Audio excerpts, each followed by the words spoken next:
plus en plus fréquent, non seulement à cause de ça, mais à cause des pratiques agricoles, et puis aussi parce qu'il y a un effet climatique, c'est-à-dire les endroits où ça se dessèche plus. En Russie, vous avez entendu parler de tout ça.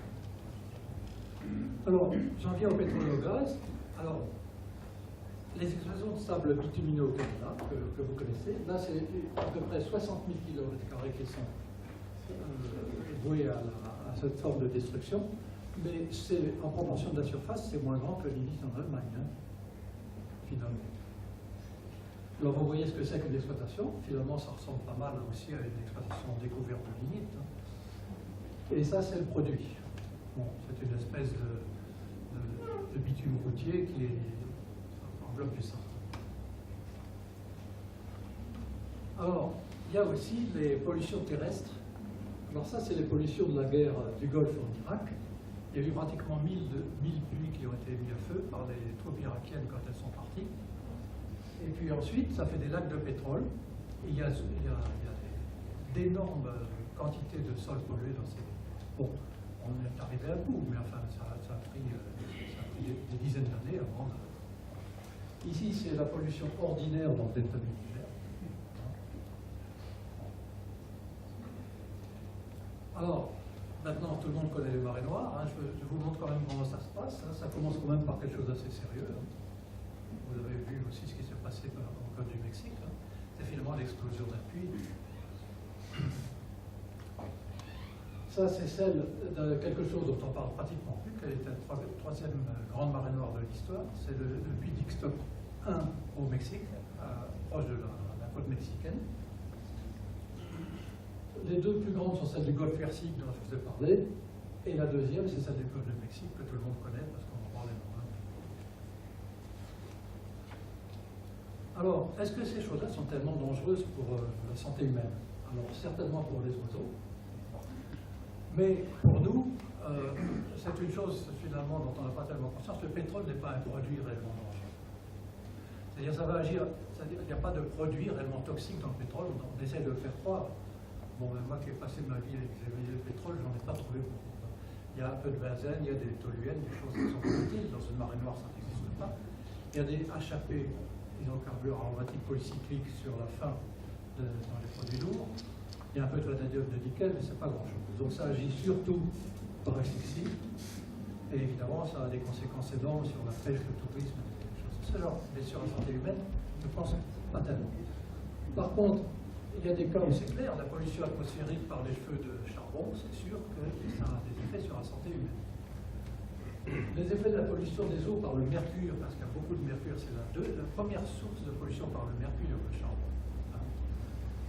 Et alors il y a par exemple une curiosité, si je peux dire, ce qu'on appelle la néphropathie endémique des Balkans. Il y a environ 10 000 personnes atteintes dans les Balkans, parce que ça, vous voyez les extractions lignite ici, dans cette région des Balkans.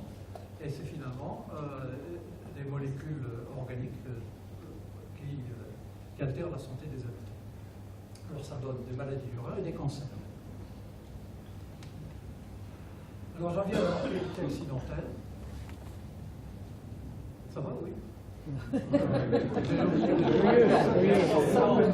Les personnes sensibles étaient prises. C'est pas très optimiste, ça, c'est le moins qu'on puisse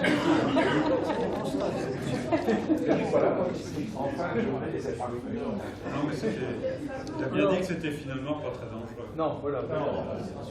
Bon, parce que les études épidémiologiques, c'est insuffisant. En fait, on en sait trop rien. Non? On n'a pas regardé sous le lampadaire. On n'a pas regardé. Alors ici, vous avez une belle statue qu'on trouve à Louvain, statue de Constantin Meunier, mère se pensant sur son fils mort parce qu'il a été tué dans une explosion de grisou. Donc c'est très corroboratif. Alors je vous ai mis les grandes catastrophes minières de ce temps. La médaille d'or, c'est en Mandchourie en 42, 1542 morts. Nous avons la médaille d'or. Avec Courrières en 1099 morts en 1906. Et la troisième, c'est en Afrique du Sud. Vous voyez, c'est assez largement réparti. 435 morts. Et récemment, vous en avez peut-être entendu parler quand même récemment, 301 morts en Turquie. En fait, ça a été dû à une mine. Dans une mine, c'est un des rares endroits où on exploite la lignite en sous-sol. Enfin, et c'est dû à un feu de mine. Et tout simplement priver d'oxygène les gens. Quand j'avance un peu, comme ça marche.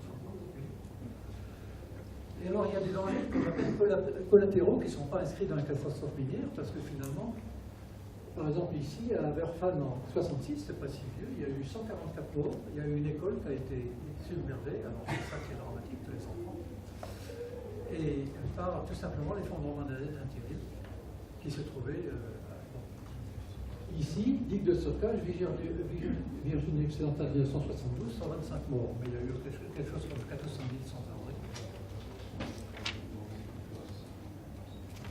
Alors, d'autres choses, encore un mortalité direct, quelque chose dont on ne parle pas. C'est un métier dangereux, de chercher du pétrole. Approche le micro, dis-donc. Oui, ça va? Oui, ça va mieux comme ça. Oui, comment ça va être dans tous les sens. Alors, ça, c'est une statistique que j'ai trouvée. De 1956 à 2006, 183 accidents, dus surtout d'ailleurs à des tempêtes. Parfois des fuites de gaz, 1050 morts quand même dans cette série. Bon, il y en a eu d'autres depuis, mais alors, celui-ci, ça c'est un des signes noirs. C'est la catastrophe de Piper Alpha, je suis persuadé que vous ne connaissez pas. Alors, 167 morts en 88, dû à une fuite de gaz, toute la production de la mer du Nord désorganisée pendant 2 ans.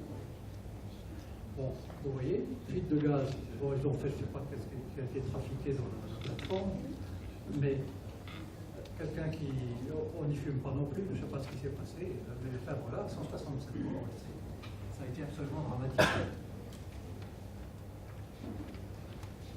Alors, ça arrive aussi aux plateformes terrestres, mais moins souvent, parce que les tempêtes tropicales s'atténuent à terre. Ça, c'est l'incendie. Alors, j'ai pris les gaz de schiste parce que c'est à la mode. Mais voilà, par exemple, un incendie sur 2 puits de gaz de schiste de la compagnie Chevron sur la formation Marcellus en février 14. C'est récent tout ça. Pas un mot. Alors, la mortalité accidentelle, les explosions, incendies accidentels de raffineries, terminaux, oléoducs, conduites de distribution de pétrole, etc. Je vous rappelle l'explosion de la raffinerie de Faisan en France en 1966, il y a eu quand même 18 morts, 77 blessés, mais bon, on est très très loin des meilleures performances mondiales. Alors, les meilleures performances mondiales. Récemment, en Chine, Qingdao, vous voyez la rue où passait la conduite, 68 morts, 700 blessés, 18 sans doute. À Taïwan, c'est récent, vous le saviez? 25 morts, 270 blessés, etc. Mais c'est le Mexique qui a la médaille d'or. Un terminal de GPL au Mexique, 500 morts, 1200 disparus. Il y a eu quelque chose en 84 au Brésil, etc. Bon, je ne veux pas faire le tableau de tout. Mais il y a aussi la mortalité accidentelle des explosions criminelles. Alors, au Nigeria, ils ont quelque chose d'imparable. C'est les trafiquants du Nigeria, on les appelle les big boys. Alors, ils repèrent un oléoduc, ils vont le percer, et comme tout le monde là-bas est à la recherche d'un petit saut de pétrole, etc., tout le monde y va, éventuellement s'il est retombé. Bon, et le résultat est désastreux. C'est absolument désastreux. En décembre 2006, c'est pas si vieux, 700 morts. Alors, je vous montre l'image, on les ramasse carbonisés au tractopelle. Je ne sais pas si vous voyez ce que ça fait. Et regardez ce pauvre homme. Bon, parce que ça déclenche des incendies.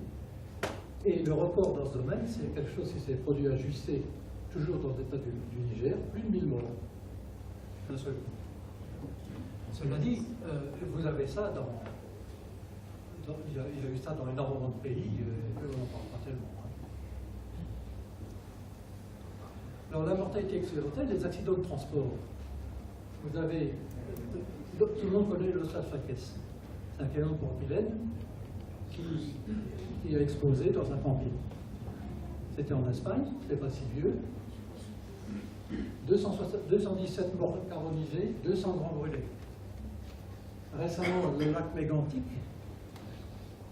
c'était au Canada, Québec. Il y a eu quand même 47 morts. C'est le déraillement d'un train qui contient du pétrole de schiste.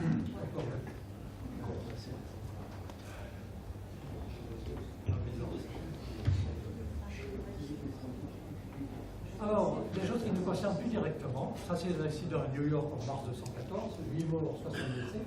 Je me rappelle Rosny-sous-Bois, 8 morts, 11 blessés. Regardez l'importance des destructions matérielles. Oui, je crois que j'ai... Oui. C'est dommage de perdre un tel orateur. Ce serait un accident corporel de plus.